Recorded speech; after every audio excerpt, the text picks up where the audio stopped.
স্বাগত বন্ধুরা উত্তরণ ইউটিউব চ্যানেলে। আজ চতুর্দশ পর্বে আমরা গ্রাম পঞ্চায়েত নিয়োগ এবং WBPSC মিসলিনিয়াস পরীক্ষার প্রস্তুতির জন্য টপ 30টি প্রশ্ন দেখব। বাংলা ব্যাকরণ থেকে, ভারতের ইতিহাস, ভারতের ভূগোল, ভারতের সংবিধান, অর্থনীতি এবং সাধারণ বিজ্ঞান থেকে। তাই সময় না নষ্ট আজকের মূল বিষয় চলে যাব বন্ধুরা। 14তম পর্বের প্রথম প্রশ্ন, কর্তৃকারকের বহুবচনে বিভক্তি ব্যবহৃত হয়? অপশান এ দের, দিগকে, অপশান খ রা, এরা, অপশান গ দিগের, অপশান ঘ দের। উত্তর হবে কর্তৃকারকের বহুবচনে বিভক্তি ব্যবহৃত হয়, সেটা হচ্ছে রা এবং এরা। উত্তর হবে অপশান খ সঠিক উত্তর। 2 নম্বর প্রশ্ন বন্ধুরা, প্রশ্নগুলি খুবই গুরুত্বপূর্ণ, আপনারা নিজেরাই বিচার করে দেখবেন। প্রশ্নগুলো ভালো লাগলে অবশ্যই খাতায় লিখে রাখতে পারেন বন্ধুরা। 2 নম্বর প্রশ্ন, এক বচনে শূন্য বিভক্তি ব্যবহৃত হয় না। ভালো করে প্রশ্নটা পড়বেন। এক বচনে শূন্য বিভক্তি ব্যবহৃত হয় না, সেটি কোন কারকে? কর্তৃকারকে, কর্মকারকে, করণকারকে, সবকটিতে। মনে রাখবেন এক বচন, তাহলে এক বচনে শূন্য বিভক্তি ব্যবহৃত হয় না, সেটা প্রত্যেকেই আমরা জানি, সেটা হচ্ছে অপশান গ করণকারকে। করণকারকে কোনোদিনই এক বচনে শূন্য বিভক্তি ব্যবহৃত হয় না, তাহলে সঠিক উত্তর অপশান গ। চলে এলাম বন্ধুরা আমরা 3 নম্বর প্রশ্ন, বিভক্তি প্রধান কারক নয়। প্রশ্নটা খুবই গুরুত্বপূর্ণ। কর্তৃকারক, কর্মকারক, অধিকরণকারক, সম্বন্ধ পদ। এখানে বলে রাখি, বিভক্তি প্রধান কারক অর্থাৎ বাংলায় কারক কিন্তু বিভক্তি প্রধান হয়, অনুসর্গ প্রধান হয় এবং শব্দ বিন্যাস প্রধান হয়। বিভক্তি প্রধান কারক আবার দুই প্রকার, সবল কারক, দুর্বল কারক। অনুসর্গ প্রধান আবার দুই ভাগে বিভক্ত, সবল, দুর্বল। আর শব্দ বিন্যাস প্রধান হচ্ছে অনুমিত কর্তা। বিভক্তি প্রধান কারকগুলো সবল কারকের মধ্যে পড়ছে কর্ম, সম্বন্ধ, অধিকরণ। আর দুর্বল কারকের মধ্যে পড়ছে যেটা হচ্ছে আপনার অনির্দিষ্ট কর্তা। আর বাংলায় বলা হয় কর্তৃকারককে গৌণ কারক, কারণ তার দুটি রূপ আছে, অনির্দিষ্ট কর্তা এবং অনুমিত কর্তা। এই অন্য কারকের কাছ থেকে বিভক্তি ধার করে বলেই তাই বাংলায়কে কর্তৃকারককে গৌণ কারক বলা হয়। আর এখানে বিভক্তি প্রধান কারক নয়, অপশান ক কর্তৃকারক।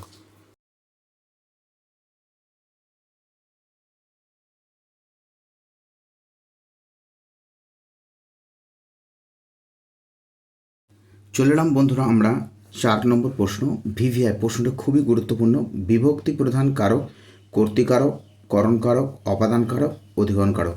প্রত্যেকেই জানেন যে বিভক্তি প্রধান কারক আমাদের বাংলাতে এর আগে আলোচনা করলাম, বিভক্তি প্রধান, অনুসর্গ প্রধান, শব্দ বিন্যাস প্রধান কিছু কারক আছে। তন্মধ্যে দেখুন করণকারক এবং অপাদানকারক হচ্ছে অনুসর্গ প্রধান কারক, তাহলে এখানে সঠিক উত্তর হবে বন্ধুরা অপশান ঘ অধিকরণকারক।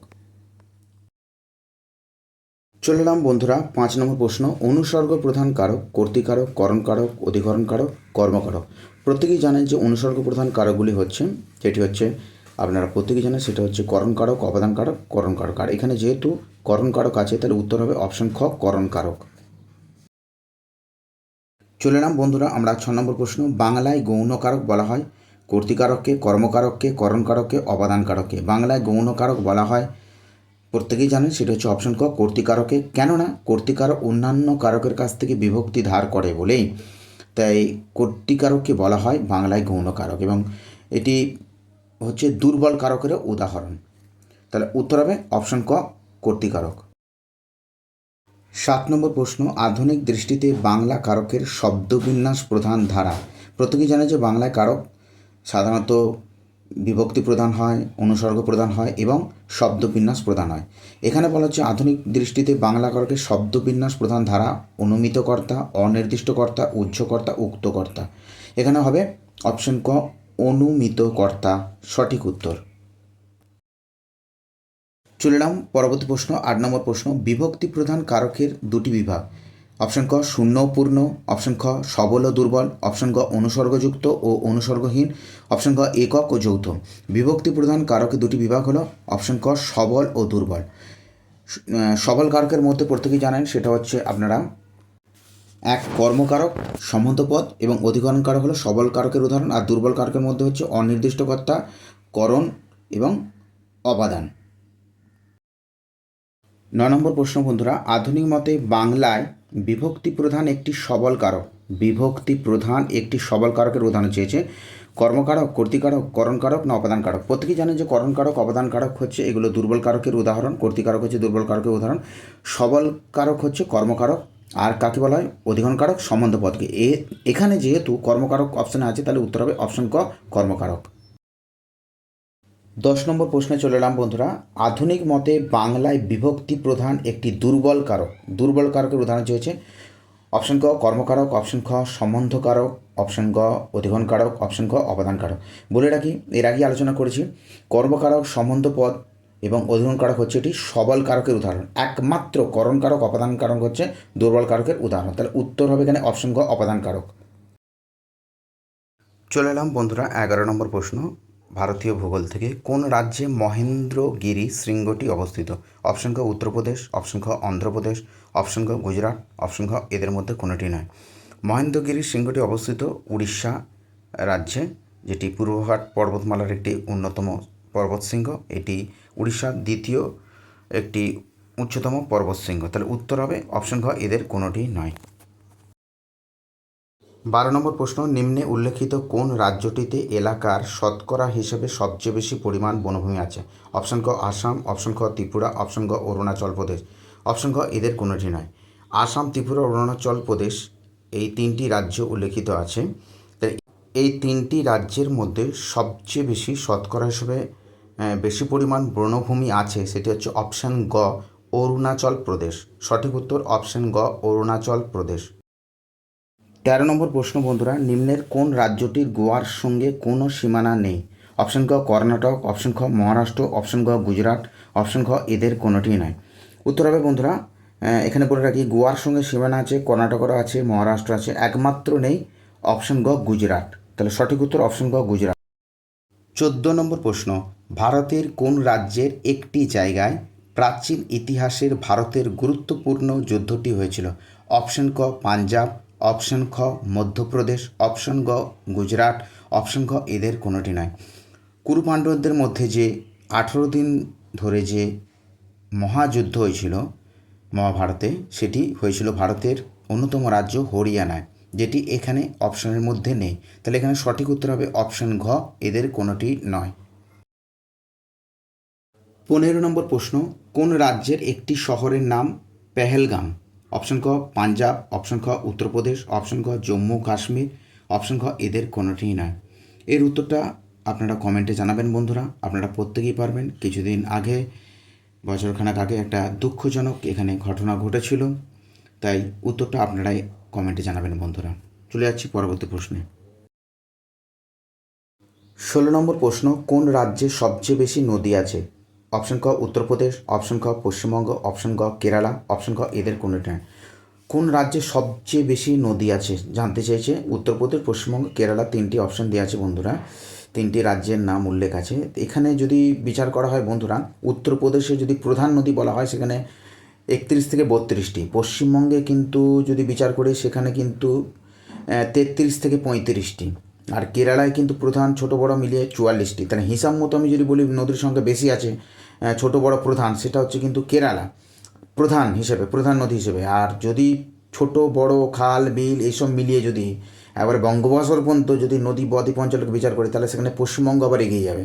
তাহলে এখানে যদি বলা হয় যে প্রধান নদীর সংখ্যা কোনটা বড়, সবচেয়ে যদি বেশি হয় নদী আছে, সেটা হচ্ছে কেরালা 44টি, আর পশ্চিমবঙ্গ 35টি, আর উত্তরপ্রদেশ 31 থেকে 32টি। তাহলে সংখ্যা হিসেবে কেরালা প্রথম হবে। তাহলে অপশন গ হবে সঠিক উত্তর। 17 নম্বর প্রশ্ন, ভিভিআই ভারতের কোন রাজ্যটিকে উদীয়মান সূর্যের দেশ বলা হয়? আসাম, অরুণাচল প্রদেশ, মেঘালয়, নাগাল্যান্ড। প্রত্যেকেই জানেন অরুণাচল প্রদেশকে কিন্তু বলা হয় উদীয়মান সূর্যের দেশ। অরুণ মানে হচ্ছে সূর্যের সারথি, যেটা ভোরবেলার যে আলো সেটা প্রথম এসে পড়ে কিন্তু এই অরুণাচল প্রদেশে পাহাড়ের ওপর, তো সেই জন্য বলা হয় উদীয়মান সূর্যের দেশ। তাহলে সঠিক উত্তর অপশন খ অরুণাচল প্রদেশ। 18 নম্বর প্রশ্ন, প্রাচীন ভারতের ইতিহাস থেকে বৈদিক যুগে রাজকীয় কর্তৃপক্ষের উৎসের সঙ্গে যুক্ত দেবতার নাম কী ছিল? রাজকীয় কর্তৃপক্ষের উৎসের সঙ্গে যুক্ত দেবতার নাম কী ছিল? অগ্নি, প্রজাপতি, ইন্দ্র না বিষ্ণু? প্রত্যেকেই জানেন বৈদিক যুগে রাজকীয় কর্তৃপক্ষের উৎসের সঙ্গে যুক্ত দেবতা যিনি ছিলেন তিনি হলেন অপশন খ প্রজাপতি। উত্তর হবে অপশন খ প্রজাপতি। 19 নম্বর প্রশ্ন, বৈদিক যুগে কোন ধরনের ব্যক্তিদের পবিত্র সুতা পইতে ব্যবহার করার নিয়ম ছিল? অপশন ক কামার, অপশন খ রথকর, অপশন গ কুলালা, অপশন ঘ এর কোনোটি নয়। পৈতে ব্যবহার করার অধিকার ছিল বৈদিক যুগে একমাত্র অপশন খ রথকর। 20 নম্বর প্রশ্ন, আর্য সভ্যতার বিকাশের কেন্দ্রীয় অঞ্চল কোনটি? ঠিক, সপ্ত সিন্ধু অঞ্চল, গাঙ্গেয় অঞ্চল, কুরুপাঞ্চাল অঞ্চল, গান্ধার অঞ্চল। প্রত্যেকেই উত্তরটা পারবেন বন্ধুরা। আর্য সভ্যতার বিকাশ যে ঘটেছিল সেটা হচ্ছে সপ্ত সিন্ধু অঞ্চল, অপশন খ সঠিক উত্তর। 21 নম্বর প্রশ্ন, প্রাচীন রাজ্য কোশলার রাজধানী কোথায় ছিল? অপশন ক শ্রাবস্তী, অপশন খ চম্পা, অপশন ক কৌশাম্বী, অপশন ক এগুলির কোনটি নয়। প্রাচীন রাজ্য কোশলার রাজধানী ছিল অপশন ক শ্রাবস্তী। 22 নম্বর প্রশ্ন, রাজা প্রসেনজিৎ প্রাচীন কোন রাজ্যের সঙ্গে যুক্ত ছিলেন? মগধ, কোশলা, সুরসেনা, এগুলির কোনোটি নয়। রাজা প্রসেনজিৎ যুক্ত ছিলেন কোশালা রাজ্যের সঙ্গে, তার উত্তর হবে অপশন ক কোশালা। চলে এলাম বন্ধুরা 23 নম্বর প্রশ্ন, ভিভিআই মগধের প্রথম রাজধানী কোনটি ছিল? বৈশালী, রাজগীর, গয়া, পাটলিপুত্র। প্রথম রাজধানী ছিল বন্ধুরা অপশন খ রাজগীর, যেটাকে রাজগীরও বলা হয়। পরবর্তীকালে রাজধানী হয়েছিল অপশন খ পাটলিপুত্র। তাহলে প্রথম বলা হচ্ছে এখানে অপশন খ রাজগীর।